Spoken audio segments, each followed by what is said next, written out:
नमस्कार मंडळी, राधाकृष्ण चॅनलमध्ये आपल्या सर्व बंधू भगिनींचं स्वागत करीत आहे। सध्या म्हणजे उद्यापासून श्रावण महिना सुरू होत आहे आणि जवळजवळ सर्वच लोक शिवमय भक्तिमय होत असतात। शंकराच्या पूजेसाठी आतुरतेने पूजा करीत असतात। पण पूजा करीत असताना आपल्या काही चुका होत असतात आणि त्यांच्याकडे आपण अजिबात लक्षच देत नाही। त्याबद्दल मी आपणासमोर थोडक्यात बातचीत करीत आहे।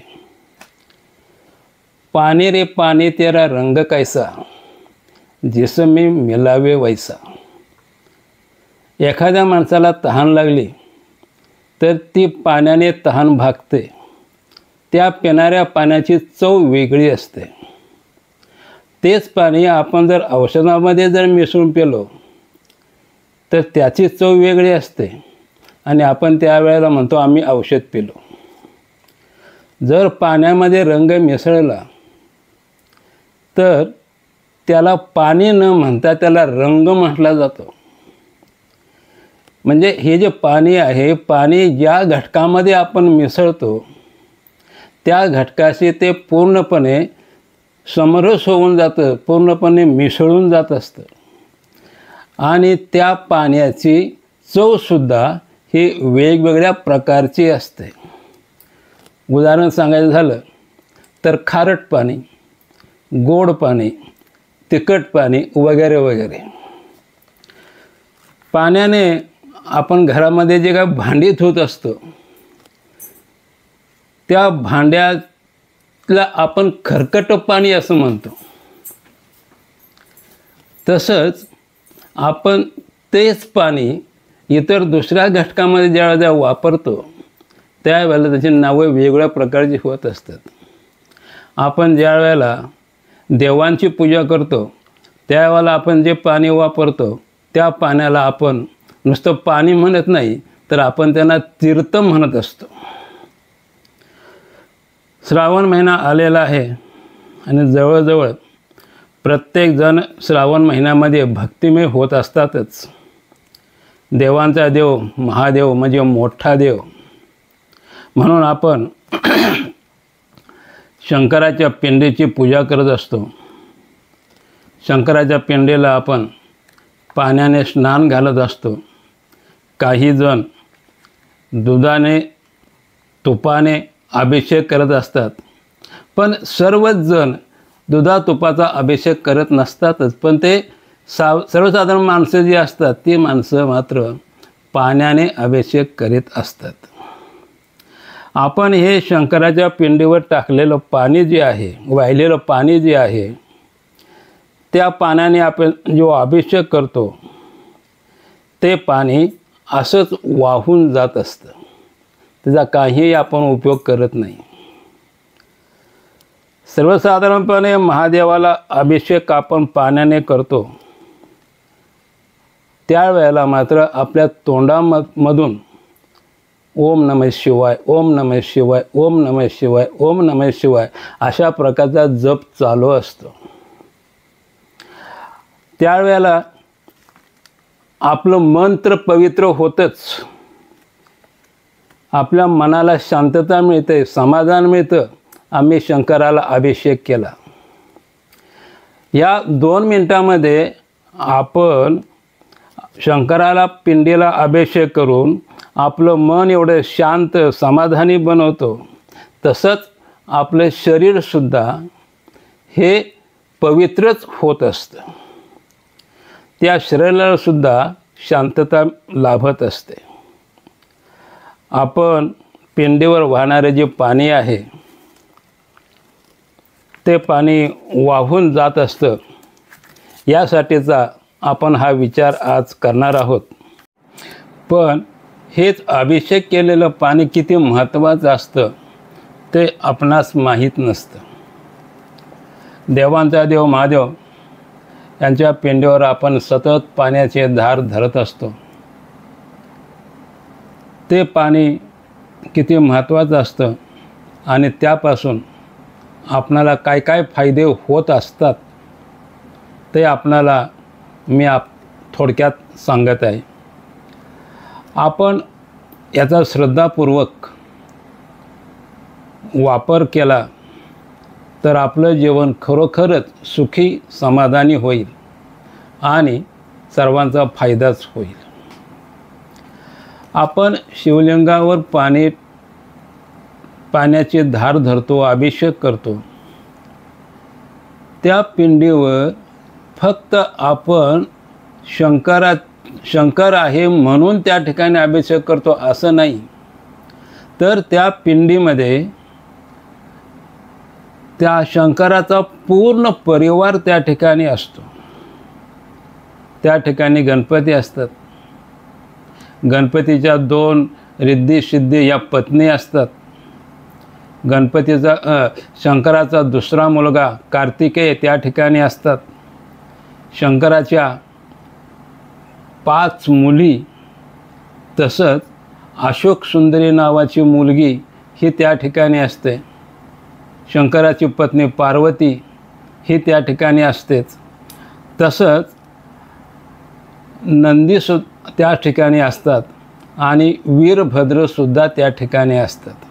म्हणजे हा संपूर्ण शिवपरिवार हा त्या पिंडीमध्ये समाविष्ट आहे.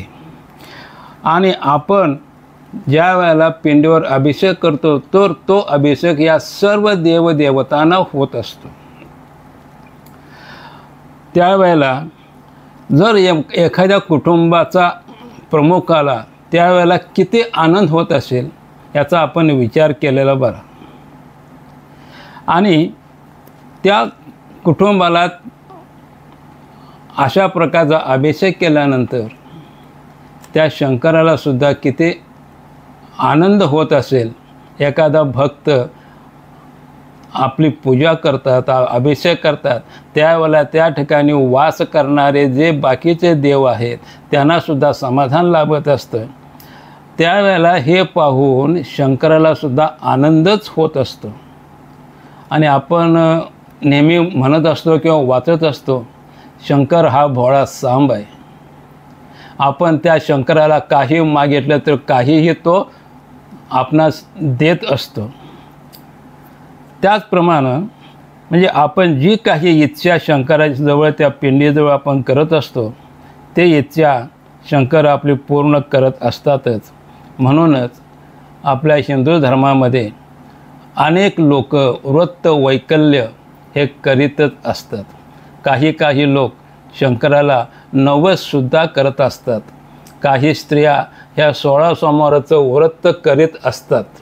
त्यांची काही ना काही इच्छा असते आणि ती इच्छासुद्धा हे शंकर पूर्ण करीत असतातच. तसंच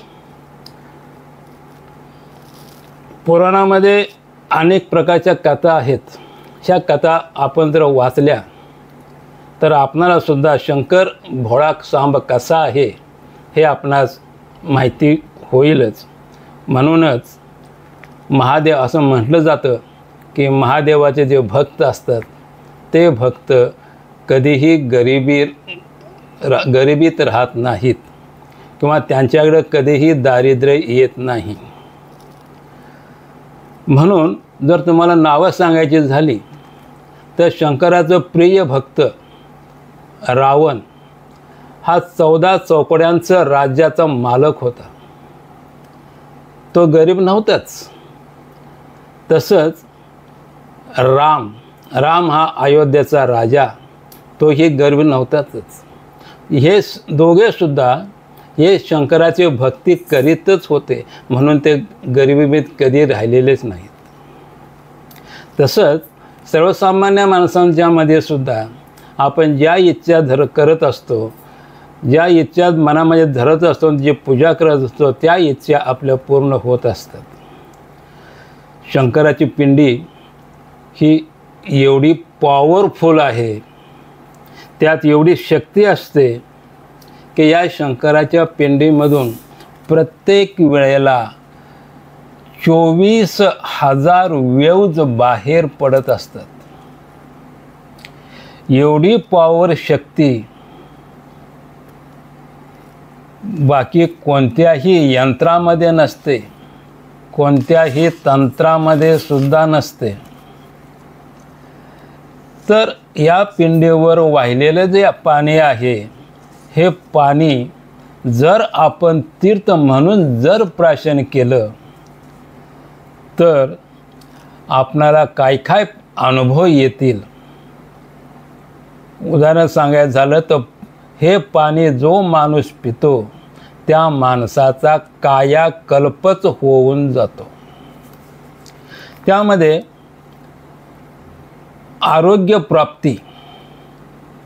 आरोग्यप्राप्ती होत असते. प्रत्येक वेळेला माणसांना सर्दी पडसं असे किरकोळ आजार होत असतातच, पण हे पाणी प्राशन केल्यानंतर हे आजार तुम्हाला होणार नाहीत आणि झाले तर ताबडतोब बरे होतील. हेच पाणी ज्या माणसाचं डोळे दुखतात, डोळ्यामधून किचड बाहेर पडतो, डोळ्याची आग होते, त्यावेळेला जर आपण हे पाणी डोळ्यामध्ये ड्रॉप प्रमाणे जर आपण टाकलं तर ते सुद्धा डोळे शांत होऊन जातात. दुर्भाग्य माणसाचं हे सौभाग्यामध्ये प्राप्त होतं. म्हणून असं म्हटलं जातं की शंकराच्या दरबारामधून कोणीही रिकाम्या हाताने बाहेर जात नाही. त्याचप्रमाणे हे पाणी प्राशन केल्यानंतर माणसांच्या मनामध्ये असणाऱ्या काही विकृती, या विकृतीसुद्धा नाहीशे होतात. त्यांच्या शरीरामध्ये शक्ती वाढते. तसंच म्हातारपणसुद्धा त्या व्यक्तीचा लवकर जवळ येत नाही. आणि ही जी प्रकृती आहे, या प्रकृतीप्रमाणे त्या माणसाचे शरीरसुद्धा त्याला अनुकूल बनत असतं. अशी पॉवर या पाण्यामध्ये असते. तसंच काही घरामध्ये ग्रहबाधा असते, वास्तुदोष असतो, पितृदोष असतो, काही सर्पदोष असतात. अशा प्रकारचे जे काही दोष असतात, हे दोषसुद्धा हे पाणी प्राशन केल्यानंतर नाहीसे होतात. तसंच आपले पाठीमागचे असणारे जे काही वाईट कर्म आहेत, हे कर्मसुद्धा नाहीसे होत असतात. त्याचप्रमाणे एखाद्या माणसाला जर एखादं मंत्र सिद्ध करायचा असेल तर तो मंत्रसुद्धा हे पाणी प्राशन केल्यानंतर लवकरात लवकर सिद्ध होत असतात.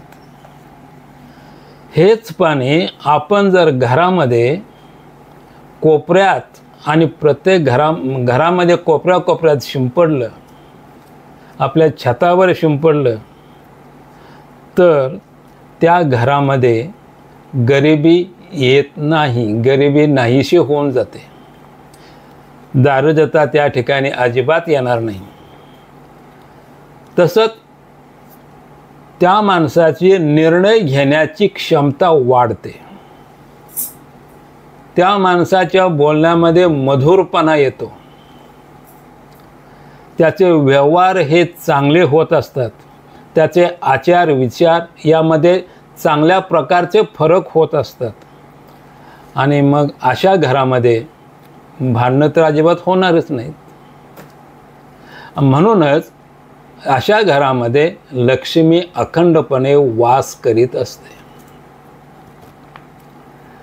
घरामध्ये आपण धुपाचा धूर करतो आणि धूर केल्यानंतर ते घर शुद्ध होत असतं आणि त्या घरामध्ये नारायण लक्ष्मी वास करीत असतात. त्याच घरामधून नकारात्मकता या धुरामुळे नाहीशी होत असते. शंकर हा नारायणाची उपासना करतो, नारायण हा शंकराची उपासना करतो. म्हणजे दोघेही एकच असतात.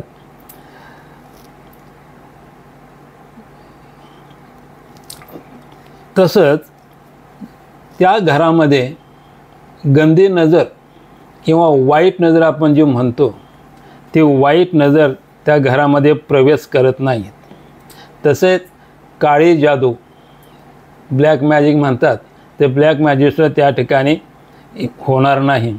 घरामध्ये त्या भूत प्रेत येणार नाहीत। आणि कोणा असं म्हणतात माणसाची हाय लागली एखाद्याला, ते हायसुद्धा या घरातील माणसांना अजिबात लागणार नाही। याबद्दल एक उपाय सांगतो तुम्हाला की शंकराच्या पिंडीवरचं हे जे पाणी आहे, हे पाणी आपण काचेच्या बाटलीमध्ये भरून ते जर आपण कापडामध्ये बाटली गुंडाळून चौकटीवर बांधली तर घरामध्ये येणारे जे माणसं असतात त्या माणसांचे जे वाईट भावना जे असतात ते वाईट भावना आपल्या चौकटीच्या बाहेरच राहत असतात। पण याला एक पवित्रता बाळगावी लागते। त्या पाण्याच्या बाटलीवर मात्र अपवित्र अशा माणसाची सावली पडता कामा नये। जर सावली पडली तर मात्र त्या पाण्याची पॉवर कमी होत जाते। एवढं मात्र आपण म्हणून त्या घरामध्ये पवित्रता बाळगली पाहिजे। यासाठी काय करावं तर अशा प्रकारची पाण्याची बाटली भरून आपण आपल्या देवघरामध्ये ठेवावी, म्हणजे देवघरामध्ये पवित्रता नेहमीच वास करीत असते। आणि त्या ठिकाणी मात्र एखादा अशुद्ध माणूस किंवा अपवित्र माणूस त्या ठिकाणी देवघरासोबत जात नाही, म्हणून ते पाणी शुद्धच राहिलं जाईल किंवा पवित्र राहिलं जाईल। ज्या घरामध्ये आपण ज्यावेळेला पाणी पित असतो त्यावेळेला ते पाणी दुसऱ्यांच्याकडून घेऊन आपण प्यावं। म्हणजे ज्याप्रमाणे आपण मंदिरामध्ये पुजारी आपल्या हातामध्ये पाणी देतो ते आपण पाणी प्राशन करतो, त्याप्रमाणे घरामध्ये सुद्धा ते पाणी दुसऱ्यांच्या हातामध्ये घेऊन ते प्राशन करावे। हे पाणी जर आपल्या घरामध्ये ठेवायचं असेल तर ते उत्तर दिशेला ठेवावं। हे पाणी जर आपण आंघोळीच्या पाण्यामध्ये जर टाकून आपण आंघोळ केली तर हे पाणी गंगेच्या पाण्याप्रमाणे पवित्र होत असतं। या पाण्यानं आंघोळ केल्यानंतर एखाद्या व्यक्तीला जर त्वचा रोग असेल तर त्वचा रोग तो नाहीसा होतो, ते रोग बरे होतात। आता हे झाले आपले फायदे। हे जर फायदे आपल्याला माहीत असतील, जर आपण ते करत असाल तर आपल्याला त्याचा फायदा झालाच असेल। पण ज्या व्यक्तींना हे फायदे माहीत नसतात त्याने हे उपाय करावेत, म्हणजे त्यांचा फायदाच फायदा होईल। आता हे जे पाणी आहे हे पाणी आपण कसं घ्यायचं, ज्या वेळेला आपण शंकराच्या पिंडीवर अभिषेक करतो, धार टाकतो, त्यावेळेला शंकराच्या पिंडीचा जो निमुळता भाग म्हणजे त्याला आपण म्हणतो जलाधारी, तर त्या जलाधारीकडचा जो भाग आहे त्या भागामध्ये तांब्याचंच भांडं घेऊन ते पाणी त्यामध्ये पकडावं आणि ते पाणी आपल्या घरी घेऊन यावं। हा पाणी पकडण्याचा पर्वत। जर समजा तुमच्या घरामध्ये जर शंकराची लहानशी पिंड असली, त्या घरामधील पिंड ही अंगठ्या एवढीच उंचीची जाडीची असते, त्यामुळे आपल्याला ती जलाधारी एवढं माहिती होणार नाही। पण आपण ज्या वेळेला आपल्या घरामध्ये त्या पिंडीला अभिषेक करतो त्यावेळेला ते पाणीसुद्धा प्राशन केलं तर ते पाणीसुद्धा पवित्रच होत असतं। ते जर पाणी पिलं तर त्याची पवित्रता तेवढ्याच प्रकारची राहत असते। म्हणून जर देवळात जाऊन पाणी आणणं अशक्य होत असेल तर प्रत्येकाच्या घरामध्ये शंकराची पिंड असेल त्या पिंडीला पाण्यानं अभिषेक करावा आणि ते पाणी आपण घरातल्या लोकांनी प्राशन करावं। आज दीप अमावस्या आहे आणि दीप अमावस्येच्या दिव्याच्या तेजामध्ये मी माझे काही विचार आपणापुढं मांडलेले आहेत. दिव्याची पूजा प्रत्येक घरामध्ये आज केलेली असेलच आणि प्रत्येकाने दीप सूर्याग्नी रूपस्त्वं तेजसा तेज उत्तमं ग्रहाण मत्कृतां पूजां सर्व कामो प्रदभव अशा प्रकारचं मागणीसुद्धा आपण केलेली असेल. याचा जर अर्थ माहिती नसेल तर मला अर्थ सांगतो. हे दीपा, तू सूर्यरूप आहेस, तू अग्निरूप आहेस, तेजामध्ये तू उत्तम तेज आहेस. मी केलेला माझ्या पूजेचा तू स्वीकार कर आणि माझ्या सर्व इच्छा पूर्ण कर. अशा प्रकारची प्रार्थना आपण आज दिव्याजवळ केलेली असेलच. त्या दिव्याच्या प्रकाशामध्ये आपल्या सर्वांचं जे तेज आहे ते तेज आपण आपल्या सर्वांना दिव्याचं तेज प्राप्त होवो अशा प्रकारची मी या दिव्याजवळ प्रार्थना करतो आणि माझे 2 शब्द संपवतो. नमस्कार. मी पुढच्या काही भागामध्ये मी आपणासमोर येणारच आहे. त्यावेळेला माझे दुसरे विचार आहे ते आपले विचार मी तुमच्या पुढं मांडणार आहे. मी आपणापुढे इथून पुढे अशाच काही विचारांचे व्हिडिओ पाठवणार आहोत. आपण त्या व्हिडिओला लाईक करा, शेअर करा, सबस्क्राईब करा